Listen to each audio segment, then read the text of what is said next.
Ladies and gentlemen, welcome back to Driven Wyld. Today we are talking about DoorDash canceled Nuggs after 3 years. So recently, one of the largest gig content creators out there right now, Nuggs, just got deactivated from DoorDash. And while I don't necessarily love the idea of getting involved in the drama, he did drop a few nuggets in this video on why he got deactivated in the first place. And I think it's important for us as gig workers to know what actually gets somebody deactivated, so, you don't fall into that trap. So with that said, I want to go over everything that's being said in this video, how it actually is for DoorDash drivers on the platform, and everything in between. So with that said, let's get started. So yes, I did get deactivated from DoorDash. Now, a lot of you might make assumptions as to why. I'm going to tell you the exact reason why. It's not a surprise. Basically, it happened live in front of me. So the reason I got deactivated was because a customer was really making me angry, and so I just whipped out my pissed all over him.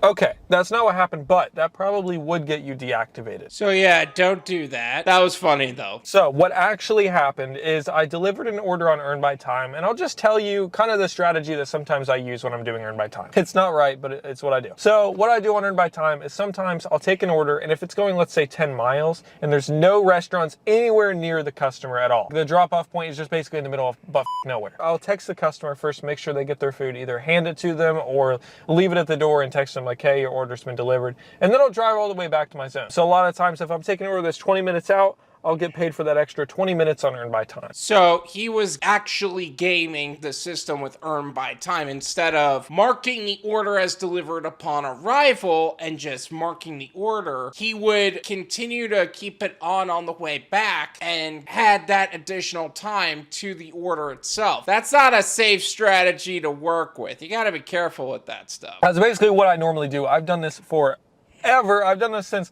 the Tesla series. I've done this the entire time. Obviously, I didn't tell people I was doing this because, well, first of all, it's not a big deal. It's never been a big deal, but also if other people could get deactivated doing it, which they can, I didn't want to, necessarily spread that message. But it's not the end of the world. It doesn't make a huge difference in terms of how much someone's earning. So basically, that's what I've been doing for a while. And I don't even exclusively do Earn by Time anymore. That's just when I do Earn by Time, that's what I do. And this is also like only when the orders are going, let's say 10 miles, right? So yesterday I had a stack. I don't know how I got this on Earn by Time, but both the customers tipped $6.50. That's actually a pretty solid order. I was under the impression that a lot of the orders on Earn by Time are no-tip orders, so that way they could kind of just have the no-tip deliveries done while people are boosting their acceptance rate with Earn by Time. So that's actually kind of impressive. Now you see that Run by Time, okay? It's 1 hour and 37 minutes. That is a long time. Yeah, not gonna lie, that is a lot of time to be spending on an order. Like, how does that even happen, dude? I'm surprised you didn't contact support and just make sure that you could actually mark the order as delivered. Because with orders like that, I think if I dropped it off, right, and I was not near the resident anymore, like if I actually was 20 minutes out, I'm surprised that I would even be able to mark the order as delivered, So if everyone starts freaking out saying, oh my goodness, you take orders and run them out for over an hour. Let me explain. I waited at the restaurant for about 20 minutes. The order was going about 10 miles. So the first drop off was 5 miles away and the next one was about 5 or 6 as well. But the end point was about 10 miles from the restaurant that I picked it up from. Like normal, I always, run the order back. The traffic was pretty heavy when I delivered it because it was about lunchtime. From the waiting at the restaurant to delivering the first customer to delivering the second customer was actually about an hour. So the order would normally have been an hour anyway because of the nature of this particular stacked order. I run the order back, so it was 20 minutes away from the original place, so I run the order all the way back. When I'm driving back, I turn off my location and stuff like that, and so I actually just forgot. And then once I realized about 15, 20 minutes later, I'm like, all right, I'll complete it. Nothing out of the ordinary, because I've done this before. This has happened before many, many times, and a lot of times not even intentionally, like not that I don't do it on purpose.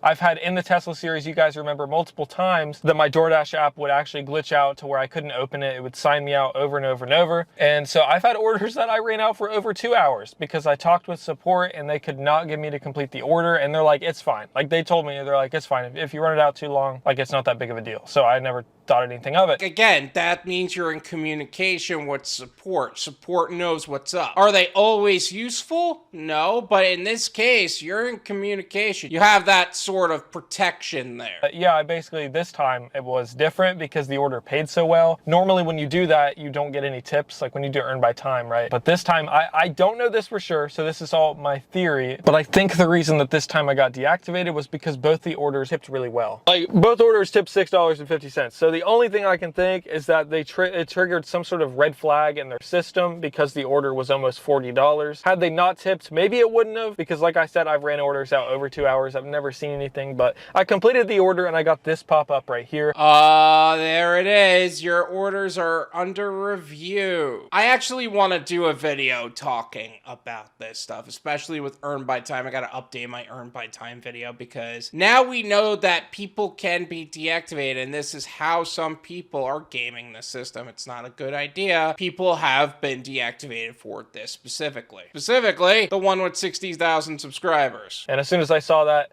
I was like, I'm f***ed. I was like, yeah, I'm f***ed.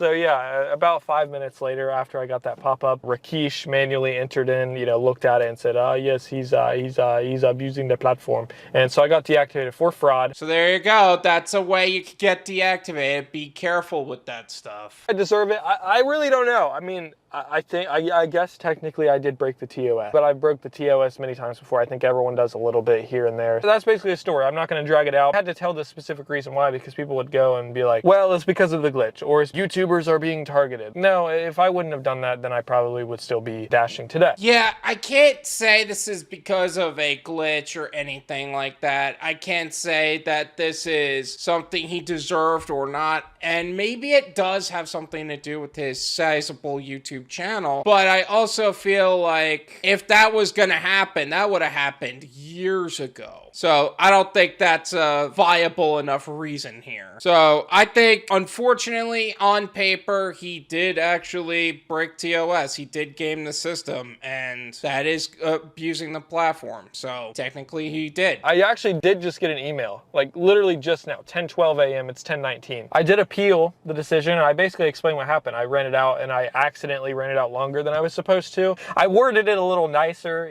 but they didn't really take too kindly of it. So we've received your appeal, and unfortunately, we regret to inform you that your deactivation will still stand. Yeah, appealing DoorDash deactivations, 9 times out of 10, it's not really gonna work out. How much did it take for Bud Soda to have his account reactivated? And he didn't even approach deserving it. Like, honestly speaking, it's disgusting. Now, could DoorDash have also taken the opportunity to deactivate a GigTuber that would normally be a problem for their brand and image? I mean, I don't think so. That would have happened already if that was the case. Because that's another thing that these appeals actually answer is, not only did this person abuse the platform, is this somebody who we can see as an asset? Is this somebody who we could see as somebody who used the platform in the way we want it to be used? Or do we just not want to admit to wrongdoing and keep the person deactivated? Probably going to be the latter. After taking a look at your appeal and the reason why you were deactivated, we were able to confirm that a violation occurred. Yeah, they're not stupid, so they know exactly what I did. Again, this video is going to be in the description if you want to take a look for yourself and develop your own opinions on the subject. This is my opinion.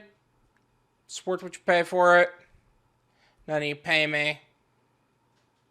There you go. Honestly, Nuggs had a good run. The only thing I would say about his current content, or really the content that he made, is that a lot of the content that he makes is dependent on his activity. If he's not door dashing, the views may not be nearly the same, because people are there for the ride-along content he provides. At least that's from what I'm observing. I could be 100% wrong there. I'm sure whatever he decides to do on his other channel will be just as high quality as what he's already been producing, especially since a lot of the content he's already produced on there is actually pretty solid overall. But to Nuggs, thanks for providing high quality content for content creators across the board. I'm sure a lot of people learned a lot from the content that you provided to everyone, as well as a large amount of entertainment value. Thank you so much for watching. I really appreciate it. As always, make sure to hit the like button, subscribe if you're new, and I'll see you guys next time. Peace!